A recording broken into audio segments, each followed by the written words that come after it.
Hello, Facebook.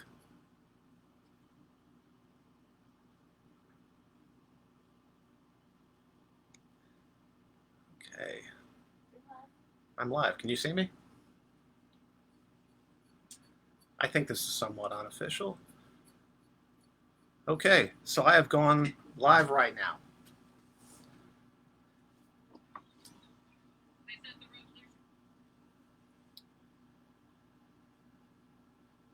Let's see. Civil War faces. Okay. Well, I'm going to give this just about a minute or two for people to show up. I see a few people are watching. So in about 60 seconds, we'll get started. It's 6:30.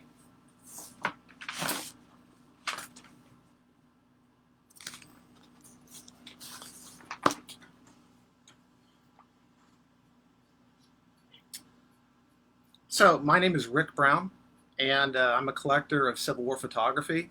I appreciate people taking the time to hang out for now on Facebook Live. I see Rich John is there. Hello, Rich. Wanted to make sure that I say thank you to the Civil War Photo Collector Society, directed by Doug York and Ron Coddington. And this presentation is on behalf of the show Caretakers, sponsored by the Civil War Photo Collector Society, directed by Doug York and Ron Coddington. So the first thing is, looks like several people here. Outstanding beard, Rick. Yes, this is the quarantine beard. No haircut, no beard cutting, quarantine. So we're going to start, because I know that people can go back and watch this later and people can have a busy Saturday. First, how and when did you become, and these are questions that Doug sent in advance, which are actually very helpful here. How and when did you become interested in the Civil War or photo collecting? I've always liked the Civil War. I've been interested since elementary school. I think it was one of my teachers started just discussing the overall Civil War history, and I always enjoyed it. And the first experience as a collector probably came from hanging out at my grandparents' house, and this is on my mother's side.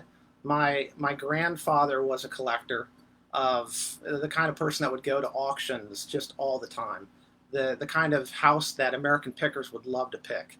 And later on in his life, he had one piece that I was always fascinated by, and this is my staging area right here.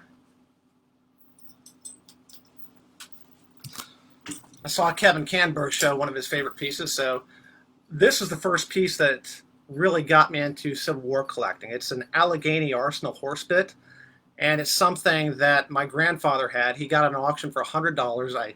I don't know what year he won this at auction, but it was something he always cherished, and I always thought it was just the coolest thing because it literally was from the Civil War. I got to inherit that, and it's always been a prized possession. This is my grandfather, Harvey Cullip, and this is him probably in the 1930s. So, you know, since this whole show and this society is about collectors, here's one of the collectors, is my grandfather.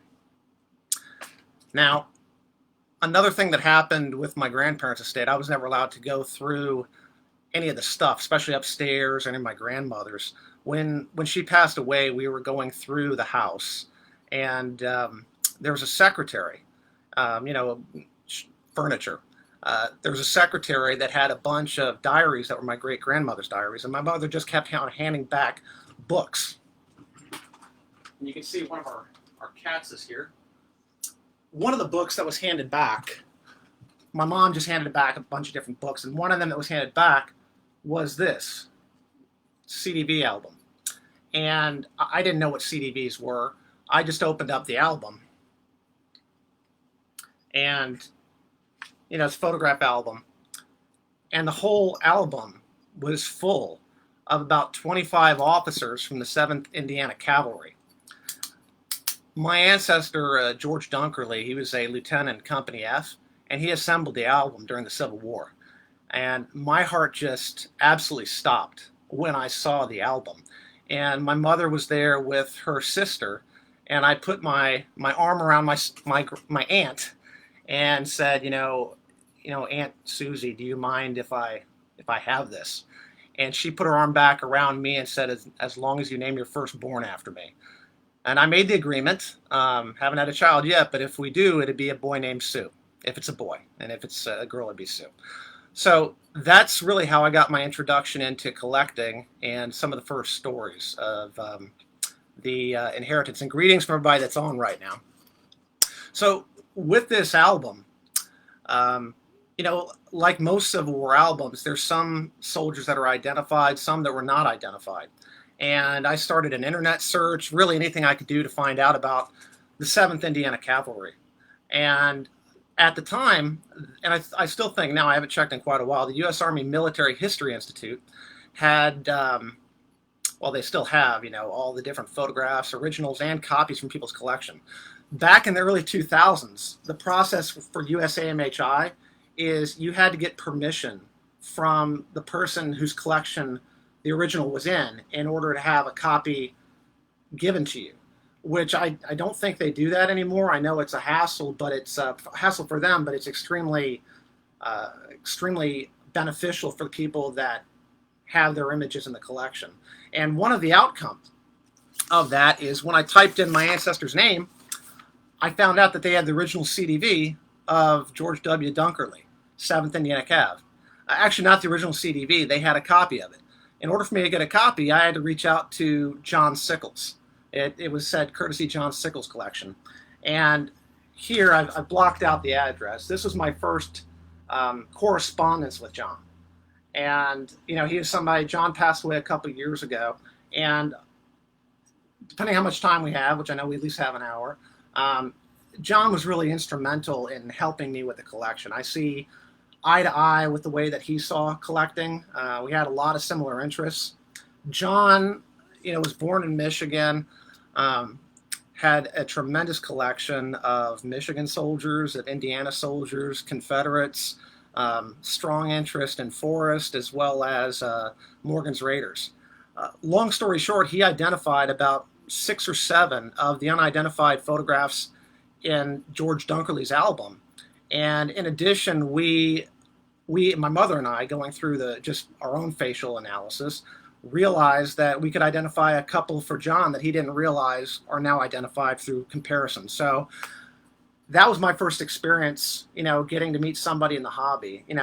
Later on, I ended up going to visit John. We spent time at his house several times. The first show I went to was the Wheaton Show in Illinois. And that was really my first experience getting to meet some of the other collectors and dealers and seeing, what this was really like. So just want to give you a little background. It's really sad that we lost John. I still miss him. Just to give a little bit of let you know some of his interests. He also liked not Camaros, Corvettes. He likes Chevrolet, and he likes the White Sox. And, at his funeral, his son actually made sure that he put in a Chevy t-shirt so his dad could still have one. So just a little bit of touching about him. And he's really missed.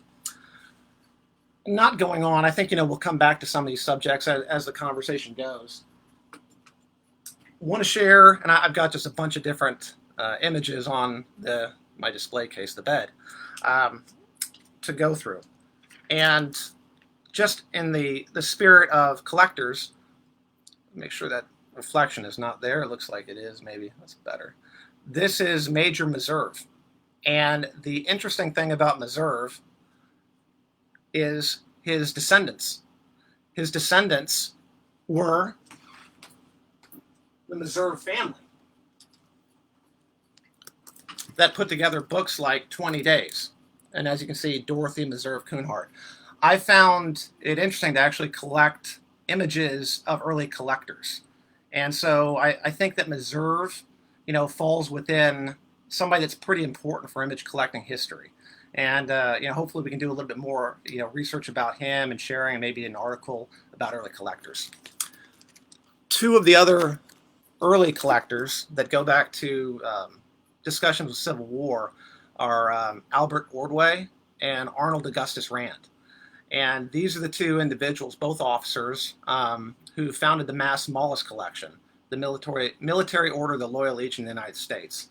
So, early days of eBay, this was posted, and I was familiar with Arnold Augustus Rand and Ordway doing the research, getting to know more about John Sickles and where the Mass Mollusk Collection is, because the majority of it is at the U.S. Army Military History Institute in Carlisle, Pennsylvania. And this showed up on eBay. It's a book that reads birthdays. And this is another early collector. Just scrolling through it. Hopefully you can see pictures here. So these are 3 different albumin prints of Arnold Augustus Rand. And he was one of the founders of the Mass Mollusk Collection. And they went around collecting period photographs, assembling them into binders that have very similar artwork to this, with the various scroll work around the imagery and identification. And he was Arnold Augustus Rand ended up being Colonel of the 4th Mass. Albert Ordway was, I believe, 24th Massachusetts, and he was in charge of Richmond, I believe, at the end of the war. And it goes throughout his entire life, just various pictures of Arnold Augustus Rand even later. The book was put together, I believe, by his niece, and she absolutely just adored Arnold Augustus Rand. And the whole book is full of poems. And here's one. Oh, AA Rand, Arnold Augustus Rand, AA. I give you my heart and my hand, and I hope that you may have a pleasant birthday, dear AA Rand. Oh, AA Rand, accept both my heart and my hand. No one ever could be so kind and so good as AA Rand. Oh, AA Rand, you have both my heart and my hand. Don't forget all this year that I think you are dear. You very nice AA Rand. Just absolutely beautiful. And the whole book is full of, that kind of sentiment, all for him, done year after year for his birthday. And so just a neat little vision back to an early collector of Civil War photography.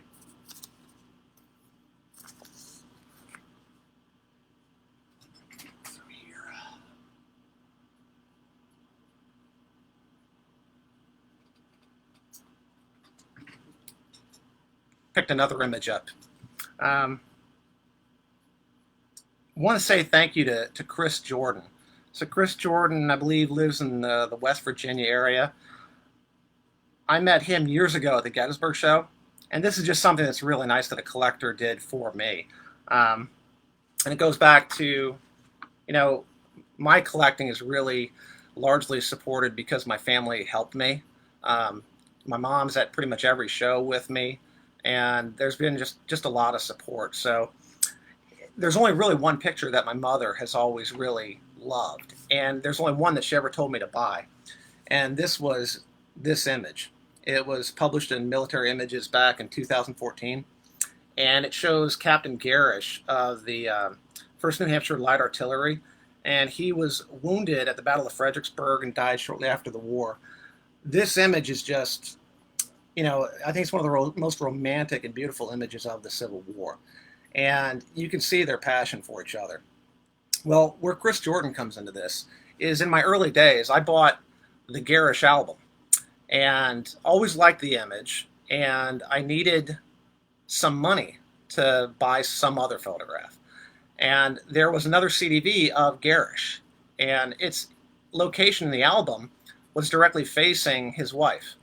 And it's her as a bust shot. I don't have the album with me right now. It's in the safe deposit box. So a lot of my stuff right now I haven't gotten to since quarantine started. But where I wanted to share what Chris Jordan did is the person that I sold the image to, I think you leave that open. Leave that open. Oh, it's better? Can anybody see this? I'm dark. Sorry. Hopefully that's better. This is a bust shot of Captain Garish. I accidentally sold this. I shouldn't say accidentally. I made a mistake and sold this years ago, and I always wanted the image back. And I found out that Chris Jordan had it, expressed an interest in, reobtaining it someday to put it back with the album.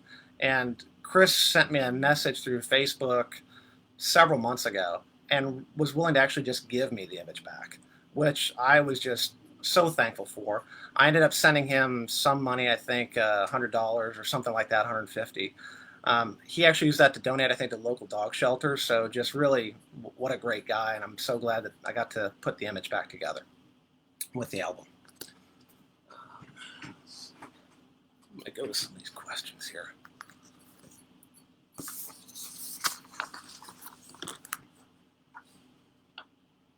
Any special memories about your early days of collecting and lessons learned? I'll actually just go with lessons learned and sage advice you've received.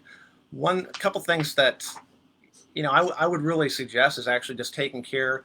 If you can, not everybody can. There's different, but take care of your body. Try to get good rest. Try to eat well. When you're collecting, you have to make good decisions. And sometimes if you're not treating your body in the best way, you don't make the best decisions. And so that's something to think about. The other thing is really get as many reference books as you can and go through them. One key book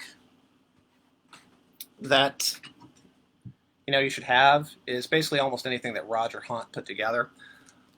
What my mom and I would do is whenever there was a field grade officer CDB on eBay, we'd print up the auction similar to this and literally just start flipping through the book, kind of like a puzzle, trying to find out who it is. And the whole process of doing that with Brevet Brigadiers Generals in Blue, the Colonel series, any other regimental history, what you find out is you start to develop pattern recognition where you recognize these individuals on site, whether or not that you may not pull them up, with exactly their name every time, but you'll start to say, hey, you know what, I've seen that person before. And I basically every book that I've ever picked up has been tremendously helpful. And now there's more collections being shared. You do have different technology like Civil War Photo Sleuth. Use that. And in addition, educate yourself and make sure you're going through all the different resources you can, because you'll basically eventually just get to a point that you know this stuff pretty well. And one highlight that I do have is that I've identified a couple colonels for Roger, which not too many people can say that. Let's see here. A couple fun images. Hopefully you can see this right here. This is Alfonso Downs. And one of the reasons I want to share this is he's actually a photographer, somebody that I don't think we know that much of in the Department of the Cumberland. The back mark is Brigham Bishop, photographer, Army of the Cumberland, sole owner of the life negatives of all the Cumberland generals. Now, I think it's just really cool to actually have a photographer of a photograph, a CDV, I'm getting used to the camera, a CDV of one of the photographers of the Civil War. Interestingly enough, is this past year, unfortunately, when Mike McAfee passed away, a lot of the images now, are coming back to market. And I remember when this image came out on eBay. This came out, the photographer, as part of a whole album that included signed Cumberland generals, a Union spy, even I think some of Sheridan's horse's hair. And it came from a picker somewhere in the Midwest. And I remember the album because I was in conversation with the person who was selling. I picked up several images out of the collection, including the photographer. And this is something that just came back to market through Mike McAfee's collection. And this is, see it right here. In the back, it just reads Davis, correspondent for Harper's. So I think it's pretty neat to actually have somebody who was a journalist during the Civil War. And the handwriting, and I am sorry about the glare on the back here. I'm going to take them out. The handwriting on the back is the same. So it's cool to actually see that it came out of the same collection. Let's see if that comes up. So another thing that I wanted to share is just some images. I've been doing this for 20 years. I barely have any photographs of African American soldiers, and so I do have a few. This is just one gentleman with an ID is pending, is a Navy sailor, and just wanted to share that.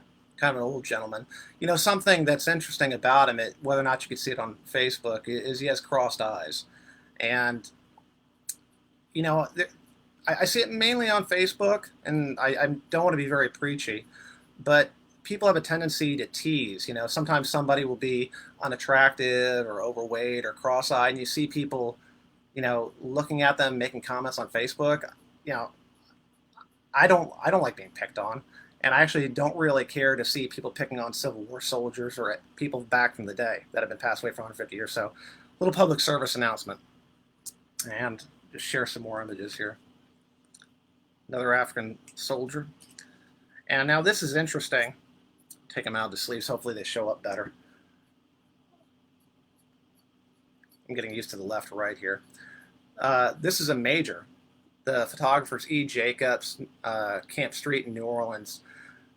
The interesting thing is Ron and several other people have looked at this, and there's only a few majors during the Civil War, and this individual is supposedly not one of the majors.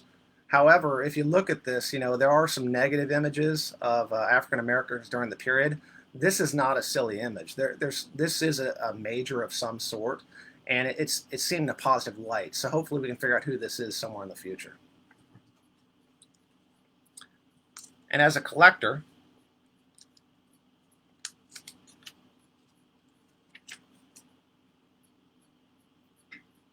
this image, I'm getting used to this. This image is a CDV of a U.S. color troop soldier. I got this in Lexington, Virginia, and the photographer is Cobb and Hempstead, Susquehanna Depot, Pennsylvania. And you can see the youth of the soldier. This is something that's, I felt like I was on candid camera, because anybody's gone to antique shops, you never get anything. And so to actually find this kind of content in an antique store, and it was only $75, I really just took a double take, and yeah, obviously I bought it. It's something I always cherish.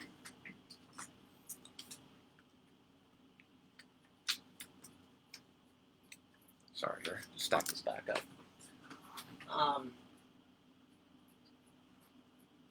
This is kind of a neat soldier. Just get into some of the other areas that I collect. I really do like Indiana soldiers. And this came up on eBay. Sorry. If I can see this here. It's Sergeant Edward Carson, Company D, 19th Indiana. What's significant about him is he was actually wounded in action at Gettysburg, and became the color sergeant or the color bearer right after Gettysburg. Lived the rest of the war, and you know, just really was happy to add this to my collection.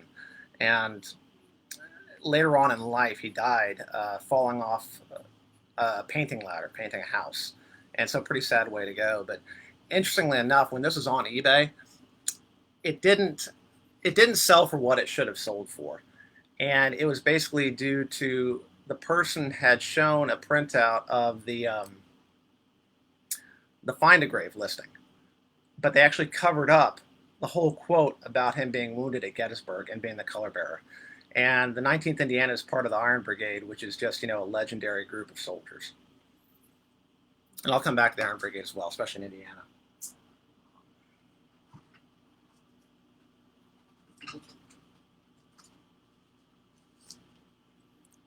Kind of an interesting segue. Hopefully everybody can see this here. This was not the right thing to do with the light. Can everybody see that? Yeah, people don't chime in. This is a CDV of a painter taken in Indianapolis. And I'm trying to get the light here. Sorry. I'm fascinated by the photographers, you know, what they chose as the lines for this. If you can see, his legs basically mimic the pattern of the ladder next to him, and the position of even the baseboard helps out. If you notice, it's basically, it levels the whole image, and the position of the brush basically creates a conical view that if you had the baseboard in another direction, it would actually make the whole image feel just kind of out of balance. And this is something that I really start to look at in the photographs are the various positions that the photographer or the sitter chooses to actually make really a satisfactory portrait. And there's various things. For instance, if you chose a different kind of carpet or you put it in a different direction, it'll make the whole image, just feel kind of displeasing. And I have another image that I'll show to just give you an idea of what that can do.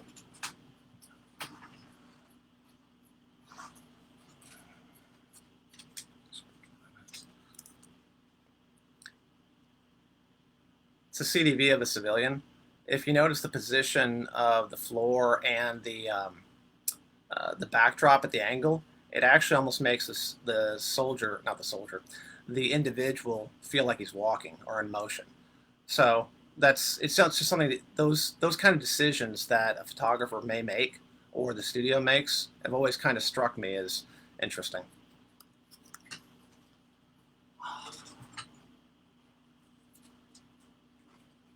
I want to say thank you again to a lot of people that have helped me collect. One of my friends, Robert Elliott, we've got a long history where he bought something for me on eBay, and I spent a number of times at his house, hung out with Janie and Angie. Angie, and I was thinking about the dog Gracie. And Robert gave me a text message saying that this is on eBay. And it has, obviously it's a cabinet card. It's a copy of a hard image. And the interesting thing for me is, as soon as I saw this image, I recognized the backdrop. Now, a lot of times when you see copy shots, it may not be taken by the original photographer. It could be a soldier from another state. But here's a copy I had of a photograph from John Sickles' collection. And this gentleman was in the 5th Indiana Cav. Now, interestingly enough, the cabinet card, when it came in, it is identified. And you can see it actually is the same backdrop. And I think this is Indianapolis, probably about 1863. This soldier here is John Harlan, and he was actually in the 1st Indiana Cav. And the thing that's really, really exciting about this image, so thank you very much, Robert, is the 1st Indiana Cav founded a museum after the Civil War. And unfortunately, it burned down. And so 1st Indiana Cav material is almost non-existent. So to have an image of a guy, especially one with the pistol and sword, I'm very thankful to have it.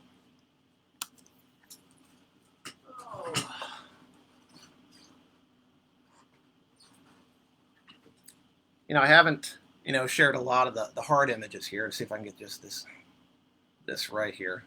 Pull this in. Just a little 9th plate ambrotype of a Confederate with a Bowie knife.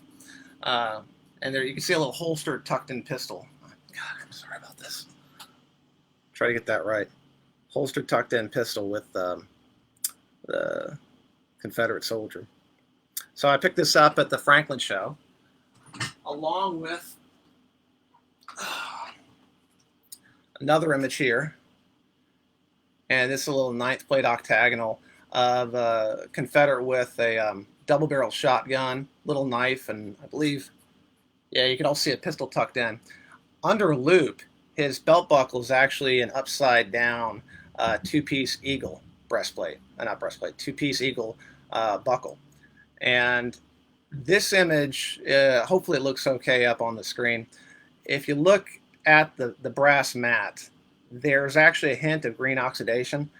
I have not cleaned the cover glass yet, because one of my friends, this image came out of Texas, one of my friends had an image that as soon as you removed the plate, the brass mat actually turned green. And with just a little bit of oxidation coming through there, and this also coming from Texas, I have a bit of a concern doing that. You have to realize that sometimes some of the earlier location use different material composition. So I'm doing a little bit more research before I completely restore the image and reseal it. Oh, man. Another subject that isn't always covered that much. I do have some photographs here. It's really the women of the Civil War. And, there's some are sailors, there's also women in the home life. And this is an image that I've always just found fascinating. It's by H.C. Millicent Brother in Warsaw, Indiana. And the interesting thing, now this could be, I don't know where the story comes from, but if you notice, she's missing her hand. And, you don't always think about the civilians, or, if she served, it's a completely hypothetical. But it's, once you start thinking about the civilians during the time period, it becomes a lot more interesting. And I really want to know what that story is about how she lost her hand. This is one for Doug York. Just sharing some images. It's taken by Appleton in New York. It's a woman identified as Mrs. Eveleth. And if you can see up closely, the device that's on the table is actually a CDV holder.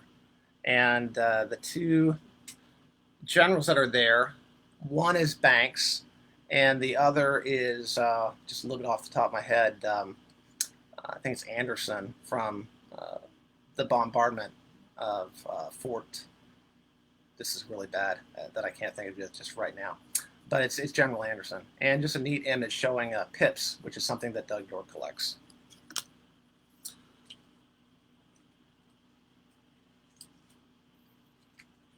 Not sure if she's an actor. This is taken in Joliet, Illinois. But it's a female with a drum. And, something that's really content you don't always see that much. And, would like to know more about her. Another image that I really find beautiful. I don't know who she is. I think it's pretty possible we can figure out who she is in the future. Her kepi actually does have the number 7 in it. And being that this was taken in New York, I think it's pretty strong possibility that she was the wife of somebody in the 7th New York State Militia, very famous regiment.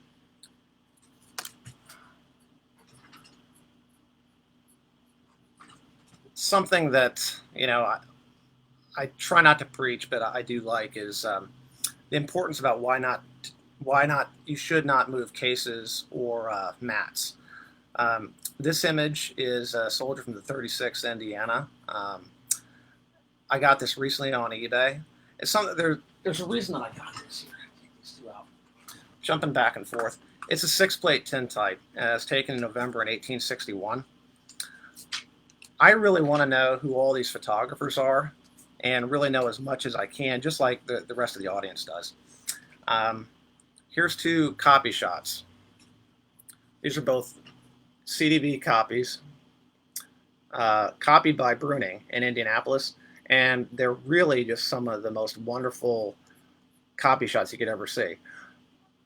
I can't, with the exception of, you can see a little bit of the tablecloth here, there's not much other evidence to go by as to who the photographer was. They're copied by Bruning, but it doesn't mean that he's the one that made the original. This image does help out a little bit for the research. If you notice, while it is a different pose, something that, and I'm working on a project really documenting as much Indiana photography as I can, is you have to get down even to the focal level quality by the photographers. And I can tell you in Indianapolis, it does vary quite a good deal. Even the shading, where the shadows come in. You can kind of picture where the soldiers are in the studio. Being that, this is of this quality and has this mat, which I actually have this mat on about 2 others, this is the third, 1861 Indianapolis photographs. It's starting to clue me in as to, maybe the studio. And there's only really one distributor of Daguerrean goods in Indianapolis in 1861. So it's something why when you start moving these things, you're really kind of losing source material. Now, as another little fun fact here, it's not really an exciting fact of the case. A lot of people may not even like it that much. Actually, put this back over here. I'll come back to this, not far away. This was on eBay recently, and I recognized who this was. It was when it was on eBay, it was listed as a colonel tintype or a general tintype. Now, this is the individual is Samuel Williams, the colonel of the 19th Indiana, the Iron Brigade. He was killed later on in the war, and he was in command at Gettysburg. Now, clearly, this doesn't look like a tintype. A lot of people would think this is maybe a fake image. Well, there's a couple things that, and I mean, obviously not attractive. You can see there's a rip in the case and some other issues. The thing that got me is there actually is a rip in the tintype. Sorry, rip in the tintype. They're easy to rip. Rip in the CDV. And so clearly it's not going to be a tintype because they don't rip. So I did think it was an albumin. And I decided to finally buy the image. And when I got it in,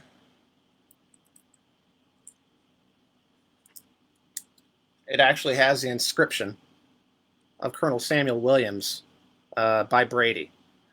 And where this is really exciting. It's great to add another Indiana piece. The thing that I've actually found more and more interesting about it is the case. And just for collecting advice, when you see this case, people would hate this. They would hate the rip. The back has an unsightly kind of felt on it. And it's not that exciting. For me, it's actually very exciting because they are the same case. And now, while I can't say this is so, what I do think is interesting is, being that this is a period image of Colonel Samuel Williams of the 19th Indiana, here's a case that it came in, and the person that was selling it was not a collector, not a dealer. The piece starts to take on a different meaning. It's not just, hey, that's cool, you have a CDV of Colonel Samuel Williams. Because this is an early case, I can't assert this, but it becomes possible that this actually was the case of a 19th Indiana soldier that knew Williams. And once he was killed, decided to put this image in the case rather than the other. And I think it helps the whole item take on a whole new persona and relevance. And that's some of what I find interesting in collecting, and really where I'm trying to go.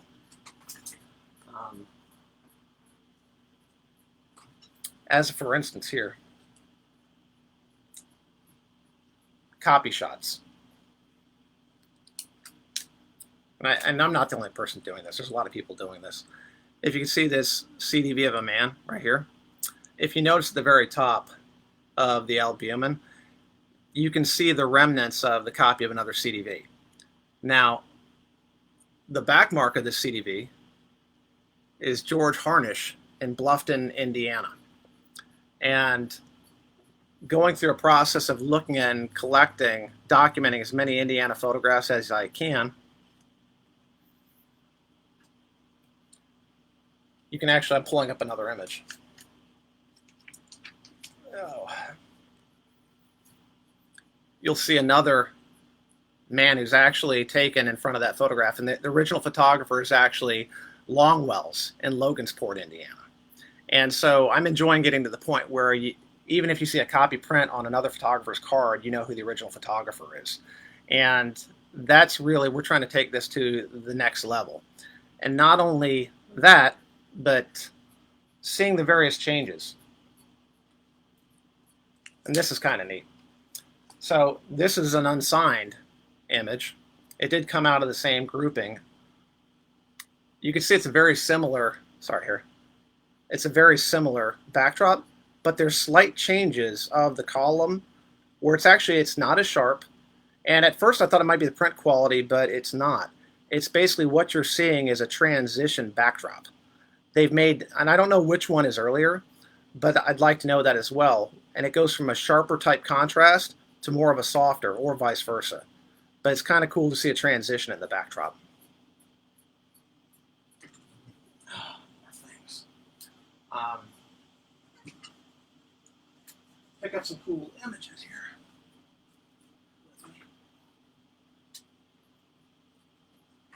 Or collectors will talk about some cool collecting things. So this, some people might have seen this already. It's Colonel William Stokes of the 6th Tennessee Cav Union. I got this from Carl Fogarty, as well as a number of different other pieces. The image comes with a couple CDVs of his children who also served. And this is really fascinating.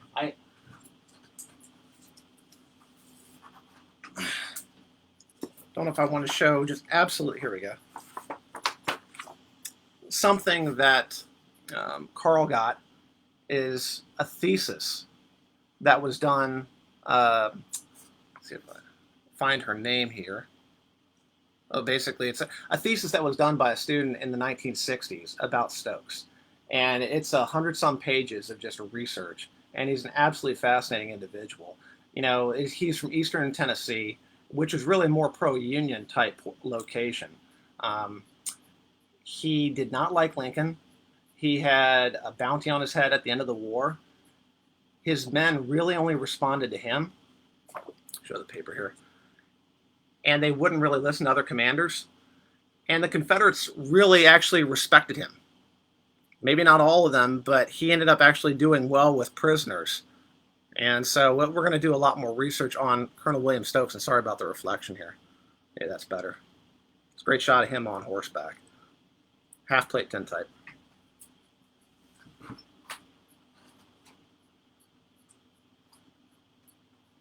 I picked this up recently here. Joe Watkins may like this. Joe's a collector in Indiana from Georgia. This is a half-plate. Sorry here, trying to not have the reflection. Half-plate, clear glass ambrotype. It came out of New York, and the officer has 23 in his hat, I believe. And there's a whole series of carte de visite of this regiment that's actually in the Library of Congress. And I think we'll probably be able to figure out who this individual is, but just really nice crystal clear portrait, half-plate ambrotype.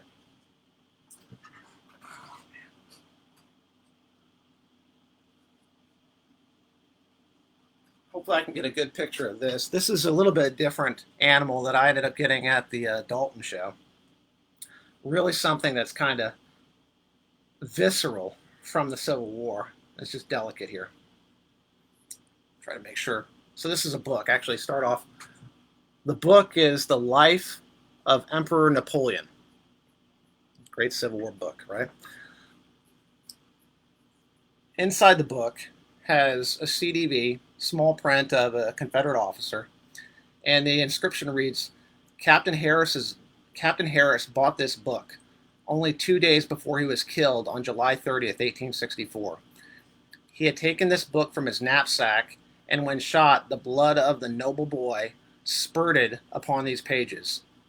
He was shot in the jugular vein by a sharpshooter after the Battle of the Crater at Petersburg, Virginia.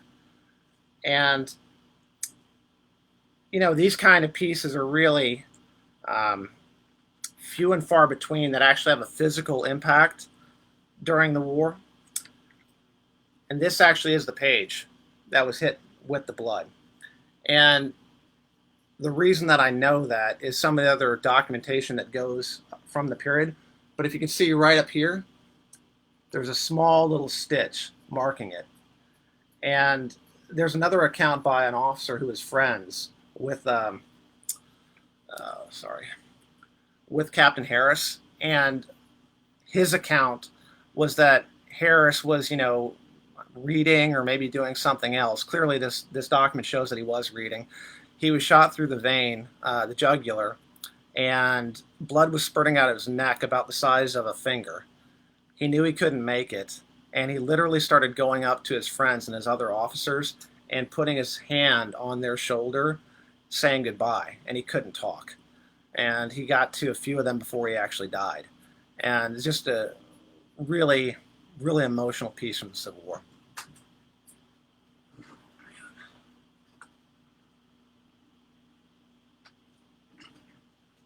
And this is something we'll be talking a little bit more. Hopefully you can see this here.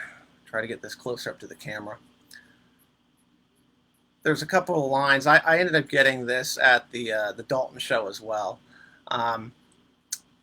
He's actually an identified Mississippi cavalryman holding, I believe it's a Gallagher carbine. Now what's interesting, and this is where I'll share some of this with some more pictures. I've had to reseal this too. It's an early war ambrotype, and the emulsion is the type. Unfortunately, you see these lines right here? That's actually where the image, you can see the cover glass had broken. And so the oxidation was starting to come through, so the image needed to be resealed. but I think this is one of only a couple images of Confederates that are identified on horseback.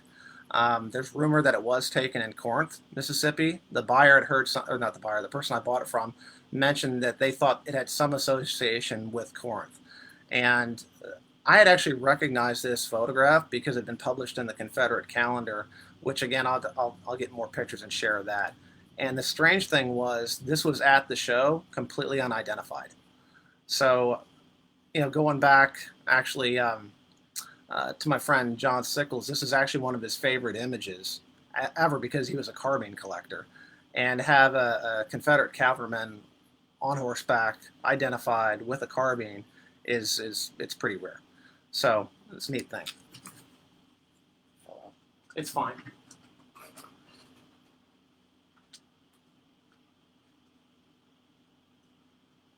Just to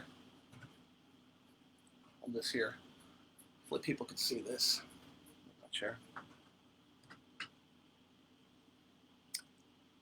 This is an albumin copy print of an individual. If you can see, a lot of people would recognize this almost right away, that's actually Rees's column. And the gentleman is identified as George Donnelly as the scout of the James. And you can see he's there with his carbine. Close up, you can actually see that his belt plate is an SC for South Carolina. So it's actually South Carolina that was acting as a scout. And if anybody's ever been around in the Williamsburg area, I can just imagine this gentleman, going back and forth and trying to give advice to the Army of Northern Virginia, being the scout of the James. And likely this is a copy either of a whole plate, maybe a half plate ambrotype. So you can imagine the excitement of all the Rees collectors trying to figure out where the original is. And the frame is really elaborate. And it actually has, it's hard to see it up here, but CR, which I think actually is probably CR Rees. It's dated 1863, and he was in the Hampton Legion. So really a neat piece of early Virginia, South Carolina history.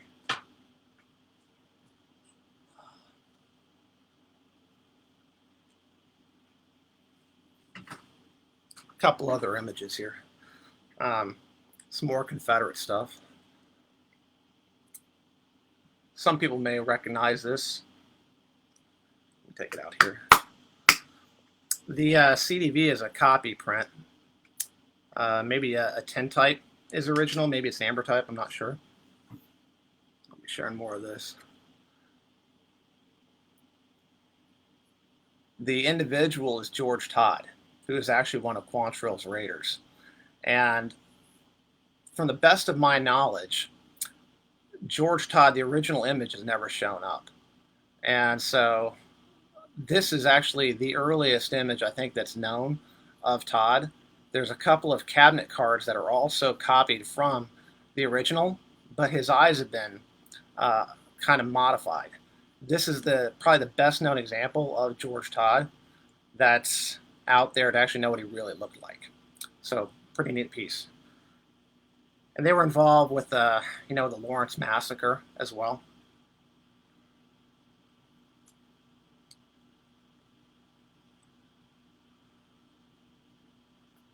Got some other images here.